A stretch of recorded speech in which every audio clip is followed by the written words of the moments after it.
In the video just prior to this one, I talked about how I have decided to return for my third climate ride, which is a way to raise money for a bunch of different causes that benefit the planet while cycling across beautiful landscapes.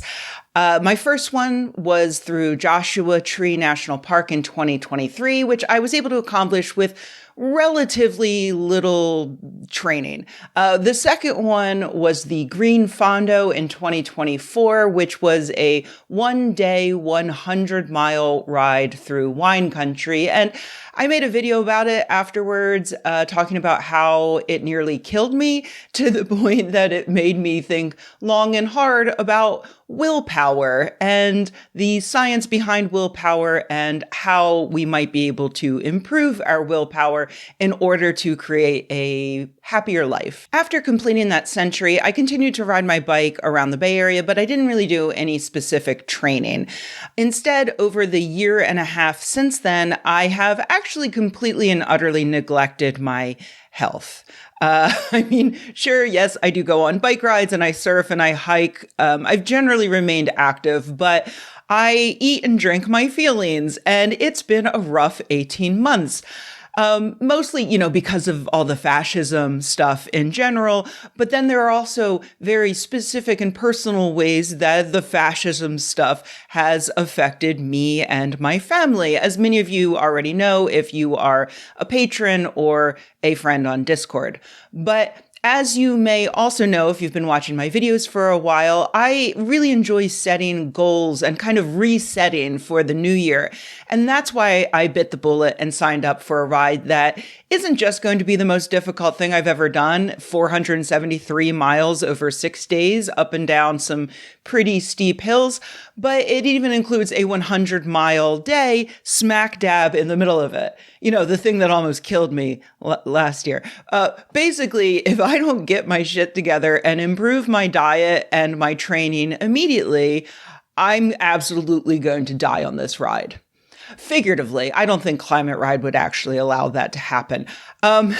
So because it's such a huge ride for me, and because I'm starting off in such an unhealthy state for me, I've had a lot of doubts about whether or not this is actually feasible. I first started batting the idea around in my head a few months ago. A few weeks ago, I splurged on an indoor bike trainer, and last week, after my first ride on the trainer, I registered for the event. And so now I've been vacillating between excitement and confidence, and I've had a lot of doubt that I can actually stick to this training plan and a healthy diet for the next 6 months until the ride. So that's why I was delighted to stumble upon a study published last month in Self and Identity, increasing identity goal commitment by inducing doubt in goal doubts. Patrick Carroll is a professor of psychology at Ohio State University, and he developed a really interesting hypothesis about meeting long-term goals in the face of doubt. What if, when experiencing doubt about the potential for success in meeting a goal, a person doubts that those doubts are valid? Would that actually make them more confident in reaching their goal?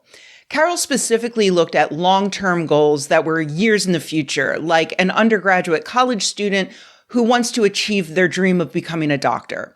For goals like that, psychologists have noted that people often run into what are known as action crises. These are large setbacks that force the person to begin to doubt that they will be successful. In the doctor example, that could be failing an important test or losing a scholarship. Each action crisis makes the person more likely to disengage from their original goal and also more likely to re-engage with an alternative goal that they may have previously considered but dropped. For instance, failing biology might make that undergraduate less interested in becoming a doctor, but more interested in becoming a heavy metal drummer. So it's not necessarily a bad thing if that student truly sucked at biology and they were only in school to please their parents, despite their true love being absolutely demolishing a drum solo.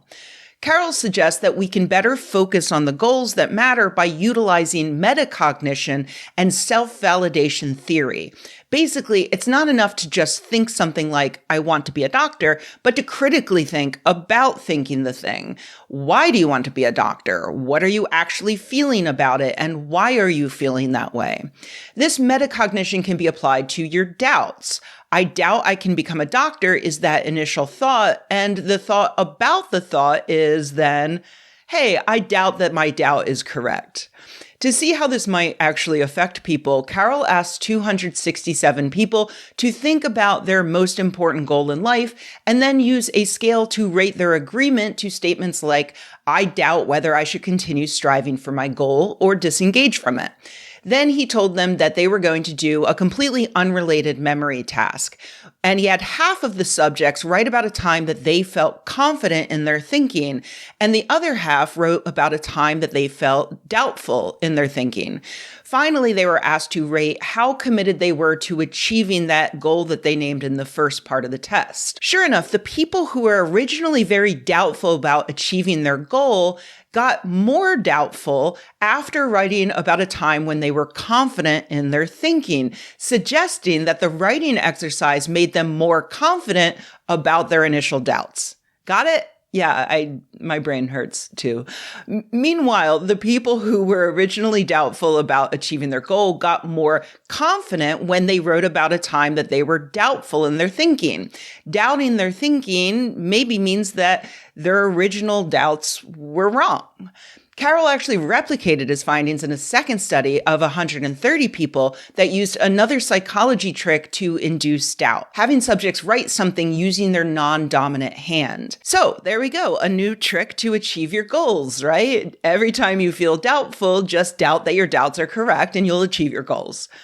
Okay, no, unfortunately, it's not quite that easy. For a start, sometimes doubts are good and we should listen to them. No one wants a proctologist who failed biology and secretly really wants to be a heavy metal drummer. Well, no one without a very specific and weird fetish, I get. Look, I'm not here to make you doubt your fetishes, so let's just move on. The other issue, which Carol points out in this press release about the study from his university, is that all of this doubting doubt manipulation was done without the subject's knowledge. There's no evidence to suggest, at least not from this study or previous studies, that you can knowingly doubt your doubts into achieving your goals. Instead, he points out this is evidence that a trusted therapist or a friend might be able to do that for you. The key word here is trusted. As Carol spells out in the paper, this kind of metacognition can be weaponized. It's bad enough that somebody could accidentally trick you into continuing to pursue a goal that isn't ultimately reasonable or good for you, but they could also purposely gaslight you and cause real damage. So I think this is a really cool little study, even though there aren't necessarily takeaways that are going to make me continue to ride my bike and eat healthy for the next 6 months. But I do like thinking about thinking. And while reading all of this, it did occur to me that this actually is one goal that is both achievable and that I have 6 months to prepare to do something that is really only a bit harder than the last hardest thing I've ever done. And it's absolutely a positive for my life. It's not like spending years pursuing the wrong career path. It's a few months of treating my body with respect, raising money for a good cause, and then experiencing, hopefully, what's going to be the ride of a lifetime. So, for now at least, my doubts are officially gone. And if you'd like to donate, please feel free to head over to my Climate Ride page and throw a few bucks my way. Like I said in the last video, if you don't have the extra money, totally fine. I support all of your enthusiastic comments here on YouTube or over on Patreon. I really do appreciate it. And, I'm going to check back in when the ride is like a month out, and I'll let you know if I'm still holding those doubts at bay. Also, I'm really curious. Why don't you let me know in the comments below? Do you have a goal for 2026 or further out? And what are you doing to achieve it? Because reading about those sort of things, I find really inspirational. So whatever you plan for the year, I hope I hope this year is going to be good for you, better than the last one, as good as possible, considering, everything going on.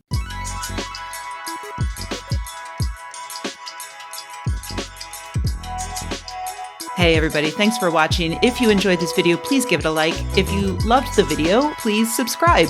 And if you think the world could use more videos like this and you happen to have a few bucks laying around, head to patreon.com/Rebecca and join an awesome community of nerds like the people whose names you see on the screen right now. Thanks.